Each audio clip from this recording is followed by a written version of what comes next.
Hi everyone, thank you for coming. Thank you for the opportunity and everything else. Today I would like to share some of the techniques to bypass 2FA with the focus on the private keys. So how to bypass 2FA? Well, in short, you must obtain something user has. Generally, this could be either OTP or private keys, unless you find a way to disable the 2FA. So you're probably seeing OTP every day, such as when you're doing internet banking or when you log into the online accounts, especially the website that apply very strict security measurements. You can also find OTP in your text message, your voice, and your software token that install on your smartphone. But the point is, how do you get somebody's OTP? Basically, you need to hack their voice accounts, their SMS accounts, or you have to compromise their software tokens, such as Google Authenticator, or you have to perform social engineering. So this is a real-life example to get OTP by social engineering attacks. I believe most of you have a Gmail account. If you have a Gmail account, you probably have received something similar. And if you reply to this SMS, I suggest you change your account password now.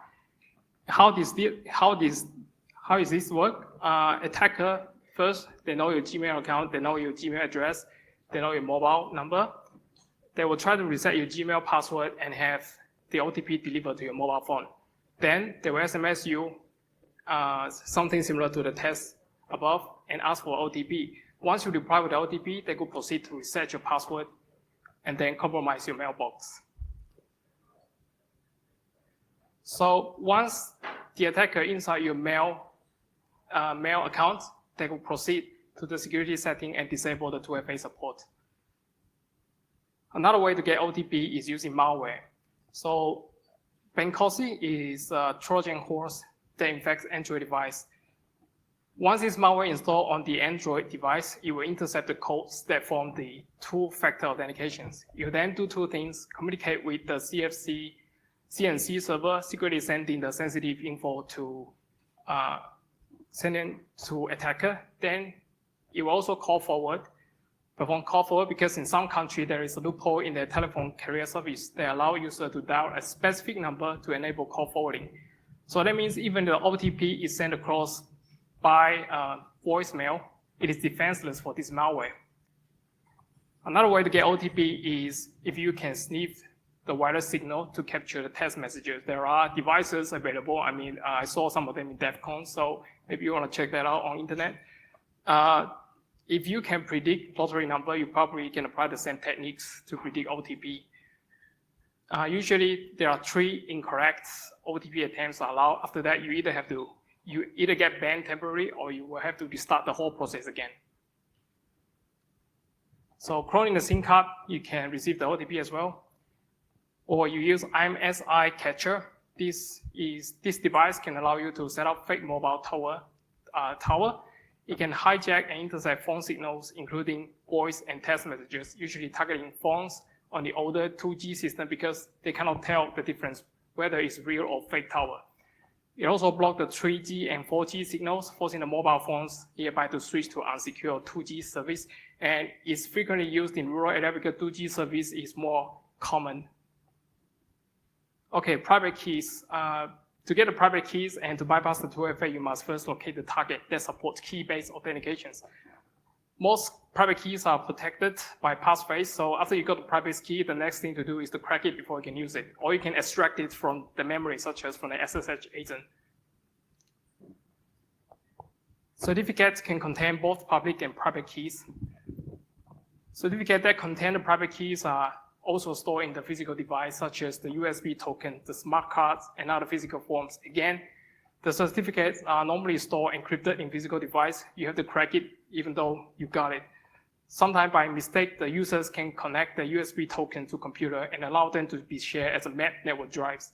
Therefore, when you found them, you mount these network drives, you might find the certificates or key files by surprise. If you cannot get the passphrase, you can still try to get useful file information from it. Let's say for P12 certificate, it is worth trying to extract the file info using OpenSSL or Key2. Sometimes a simple keyword can get you a bigger picture of the target external environment. So if the OTP or private key were compromised, what will be the impacts? Who will suffer the most? For the web app that use Google Authenticator, such as Gmail, WordPress, Outlook, or Google Play, if the OTP will compromise, so does the user account. So for the application that use single sign-on with two-factor authentication enabled, compromise a client certificate to allow access to many different accounts belonging to that affected user. So because single sign-on only requires user to authenticate once, software vendor that lost the private keys will ended up being accused for distributing malware to users because the stolen private key can be used to sign malicious software. For the website owner, if the server's private key is compromised, the attacker can spook the user by creating a phishing site. The servers, most likely the Linux-based servers that use public key authentications. Two major issues with the PKA are the passwordless authentications and authorized abuse. So if you can find these settings in your SSH configuration file, you need to rectify immediately because the password authentication is set to no. So there's no password. The screenshot on the right shows many entries in the authorized keys file. Although having too many public key entries in your authorized key file does not directly cause any problem. However, in the case, in the future, if one of the public key were arbitrarily added to the file or one of the private key has been compromised, and it was tasked to remove the affected keys immediately from all the affected user accounts, wouldn't that be a haptic to you? So are you, let's say if there are 200 entries in the file, are you able to detect the anomaly immediately and respond to it? Therefore, it is always recommended to keep the authorized file neat and small. So the tool, it is best to understand the CommSec, how to work around with the two-factor authentications. The tool is only there to help you if you need assistance. If you know how things work, you can always bypass 2FA security manually. Private key leaks were commonly associated with issues that caused by the older version of the Bash shell, cryptographic libraries, and OpenSSL. So for the product that implement this affected software, no doubt they also suffer the same fate. You can also use the tool to check across this issue without having to do it manually. There are many ways to steal private keys even without using a existing exploit. If the server is not hardened, you open up many loopholes for an attacker to access the system and download away the private keys. If the secure password policy was not enforced, the account never logged out upon password guessing attempts. It's only a matter of time for attacker to brute force in and extract away the private keys. Malware and spyware activities were often found together with social engineering attackers to steal private keys. So let's start the demonstration soon. I will demonstrate the process of stealing the private keys from the network, then using the root keys to access more accounts on the network. At this point, we don't have the target yet, so we must first start to enumerate the network. Okay, let's talk about the enumeration. You will never know what's on the network. You can choose a few scanning modes to run, depending on the network environment. Advanced mode is more like firewall evasion scan. The web scan is required for heartbleed, shell shock, vulnerability in order to find the potential URL. And the hidden network requires RP scan. You can choose super scan. That will do all, but it will take more times. Auto mode is the simplest way to check everything. This process will start by network enumerations because we need to build up the target database first to get a list of what hosts are up, what services are running, which ports are open. Once you have the host information, it will launch each module against the targets in the database with a primary focus on getting the keys. Finally, it will use the root keys to perform key-based authentications. Besides enumerating for live hosts on the network, we also need to find out which host is setting key-based authentications. If a host does not support PKA, there is no way we can authenticate it using stolen private key.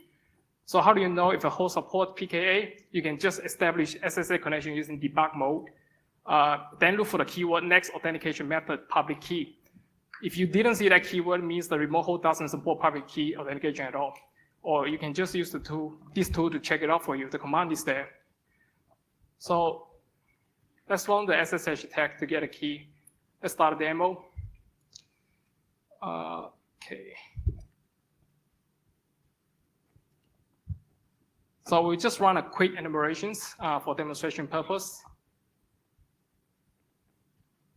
Okay, after that, just launch the SSH attacks using the tools. It will start with a brute force. In this case, the hosts have been set using easy password. So we managed to get in the systems. The tool will download away some of the important info. And then the most important thing is it will download both public keys and the private keys of each host. After that, it will start the authentication process, the key-based authentications.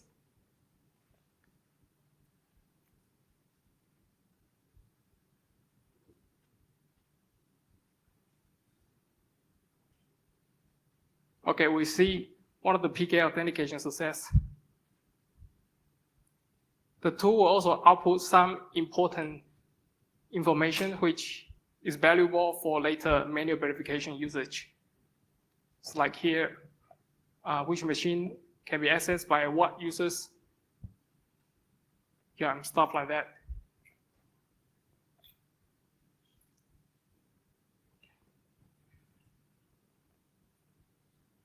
Okay, client certificate authentications. The client certificate is the type of digital certificate that is used by client system to make authenticated requests to a remote server. Nowadays, more and more SSL websites require client system to acquire digital certificate before visiting the site. So the traditional method for website to authenticate user is using the username and password and checking the user's source IP like firewall does before allowing user to hit the protected site. This method is ineffective and not recommended for users that always need to move around different regions. Let's say we found a P12 file during the test. We first start by analyzing the file. Why do we analyze it? Because we want to determine the best method to extract the private keys.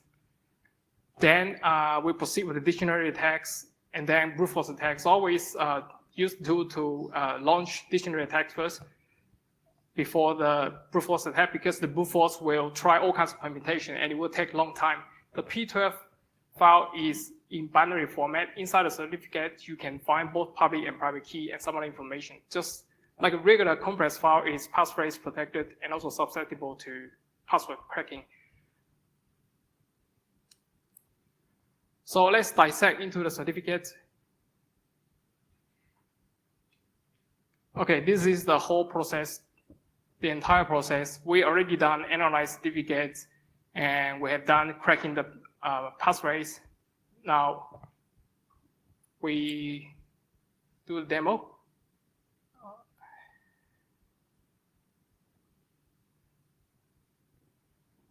Okay, you remove the passphrase.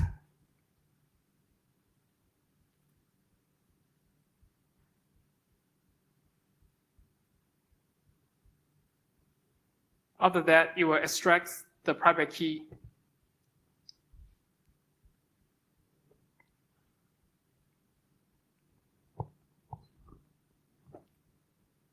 And then the public key. Okay, let's hold.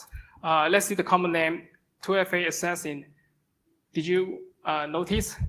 It doesn't show the top level domain. We don't know whether it's .com, .net, or .org. So this is a bad domain name. The tool will proceed to find out for you. It will try to enumerate against a list of top level domain name, and it's found that it's using .com. After that, it will contact 2FAssassin.com, try to get the public file, try to match the key fingerprint, compare the fingerprints of the public key and the private key. If they match, then it can confirm this is indeed the true domain name for the target URL.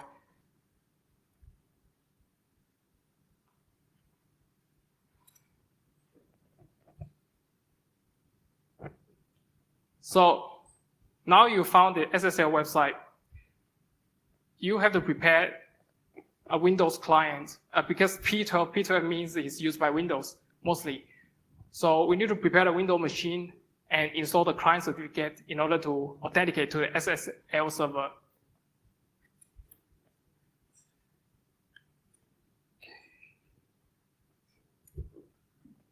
Right. We set up the SSL website. And then this is the Windows client machine.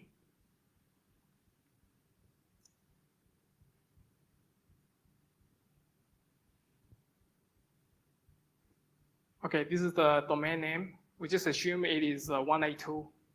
And then now the certificate, the client certificate is not installed. When you go to the site, it will give you this error message, forbidden. Error number is 403.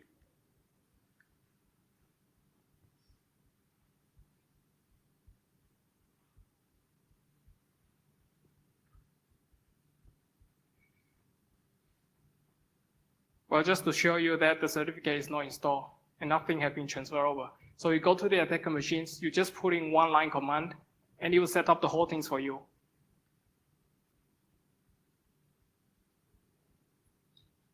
You transfer the client certificate and the instruction script to the Windows system, and it will execute it. Or sometimes you have to run it yourself because the meter printer doesn't work all the time. The browser will pop up automatically, and it will go to the SSL website. And now the certificate has been installed. You can see the difference.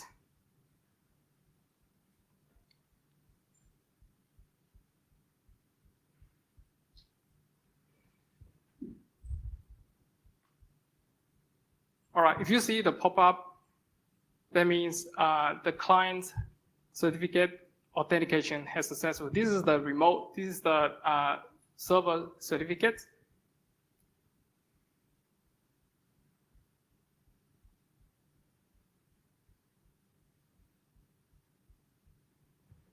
Just to check the client certificate has been installed.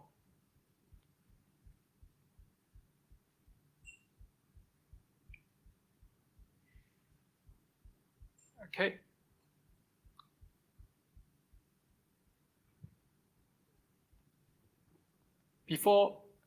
Once you access to any machines, maybe you can add up a system backdoor before you leave. So next time when you come back, you can come back to the same system again. There are two ways to do this. You can either drop the reverse shell that can survive the system reboot, or you can add public key to every account that have been accessed.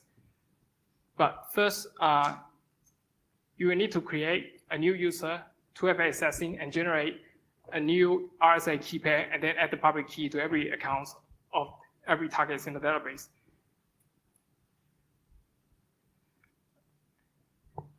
Let's do the demo. You create the user at the background. Then you start adding the public key to every user account.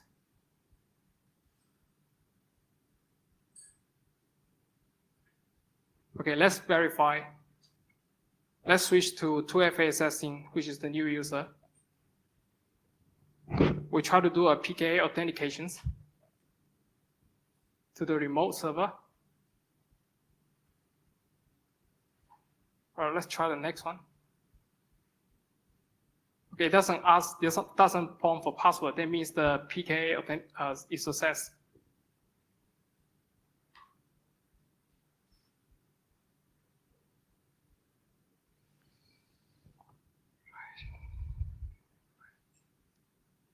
Okay, you can disable 2FA on SSH. Sometimes some systems have bad file permissions. If you found SSH configuration which is writable, you can always disable key-based authentication by modifying server configurations. Impersonating SSL website. What if all the previous method failed, but you still need to hack the networks? Okay, let's bring in the social engineering. Let's say you managed to steal a server certificate. You crack the server key, and now with the certificates, with the passphrase, you can actually create a phishing site to lure clients to visit and download the malware. The phishing site will appear identical to the original site because they are actually having the same certificate and domain name. Your browser will never check for the IP address if it's different because your browser only checks the domain name and the certificate validity. So since the victims are mostly client systems, so this is essentially a client-side attacks. So this is the whole process. This is our plan. From the previous demonstrations, we know that the Windows clients will establish client certificate authentication to SSL websites. Since we have the server key, we can create a phishing site. We then perform the DNS spoofing to modify the A record of the DNS, and then force the domain name to be arbitrarily redirected to phish site. The client will then visit the phishing site and download and run the key, ended up in getting the reverse shell executed on the client system. Without doing DNS spoofing, there is no way to secretly redirect the client system to our phishing website. By the way, this is only one-line command. It will set up the whole phishing scenario, like what we have planned. So let's see the demo.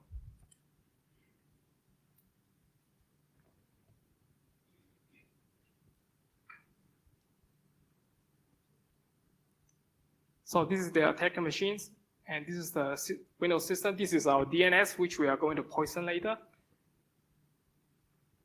This is the SSL website.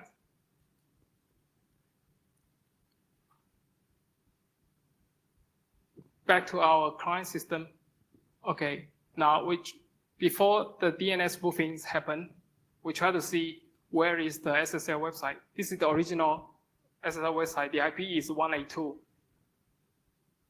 So at the attacker machines where 2FAssassin is running, you just have to put in one-line command, and it will set up the phishing site for you.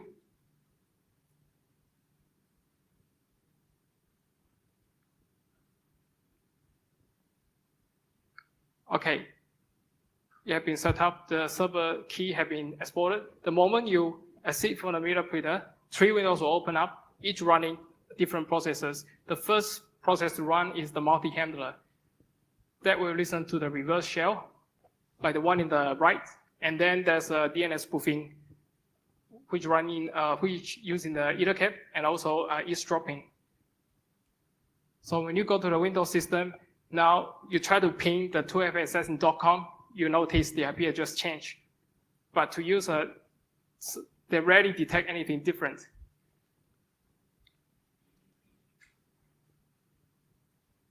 So when the user go to 2FAssassin.com, they didn't realize anything because the certificate is the same.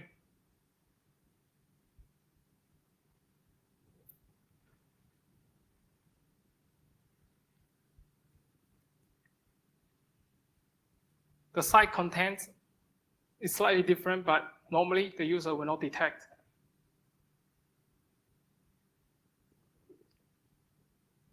Okay, the user run the software, and immediately the attacker get a middle printer sessions.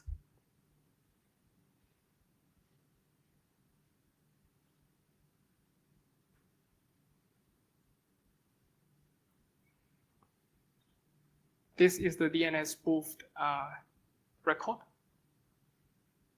We did not detect anything at eavesdrop Windows because we haven't sent anything important to the Windows client.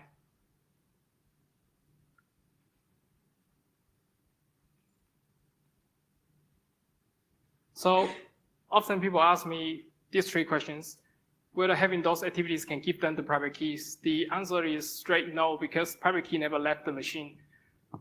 Only the public key will be sent across network. If it doesn't, then that means there's a design flaw in the network protocols. So SSH tunnel, you can actually create SSH tunnel using the root private key. Let's say if you have stayed inside a victim's network for some time, and I believe by then you already have compromised many machines and obtained some very important files. But how do you make sure you can walk out of the guardhouse without people busting you? The big brother maybe can stop you and take away your USB drive, or maybe just a matter of time they get a court order to decrypt the USB drive.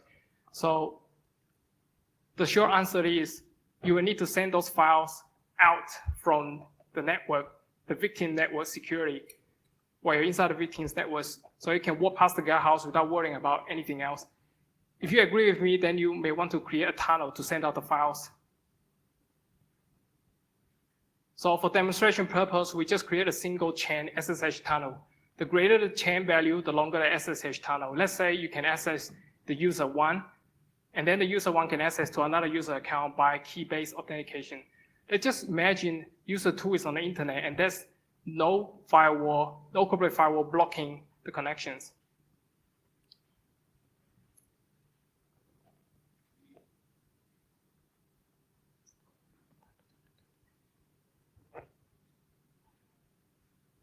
Again, one line command, immediately the tunnel is created.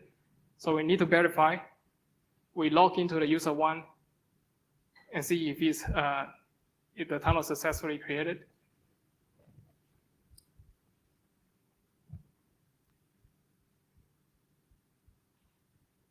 Indeed, it had.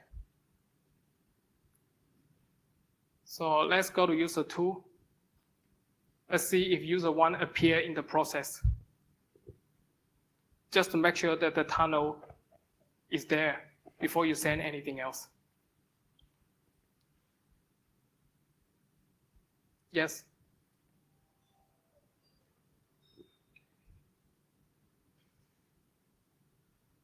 So for recommendations, how do you protect your keys? Don't use the passwordless key-based authentication. Don't store the passphrase on computer, and try not to use the same key or same password on multiple machines. Don't share your keys or password with anyone, and always encrypt your keys. For DNS server, considering using DNSSEC, it works by signing each DNS request with a certified signature to ensure authenticity, preventing fake requests. You may try to shorten TTL, which stands for time to life, and regularly clearing the DNS cache of the local machines, as well as those network systems. It is good if you can remember the IP address of some of the important systems, because the browser will not check the IP address changes for you. You only validate the domain name and the certificates.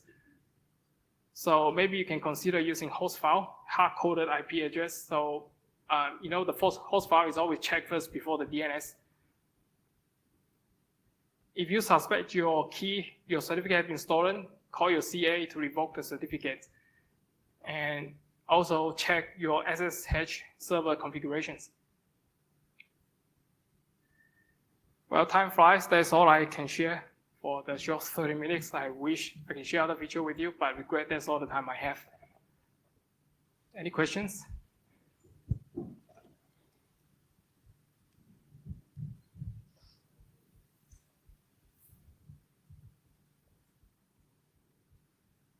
So any questions from the floor? Yes, we have one. So about the SIM cloning, like are there ways to make it work? Cause I heard that, example, if you get a call from some unknown call, then you call and then you end the call. Does it figure out that you can clone the thing or something? If you receive a call like this, try not to reply.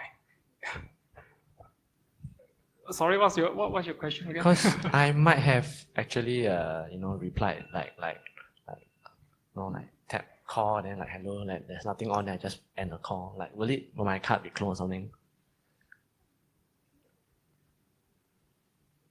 I think it might have. So, I'm not sure about that. Maybe we can discuss that offline later. Yeah, okay. Yeah. Okay, thank you, Maxwell. Thank you. Yes, thank you.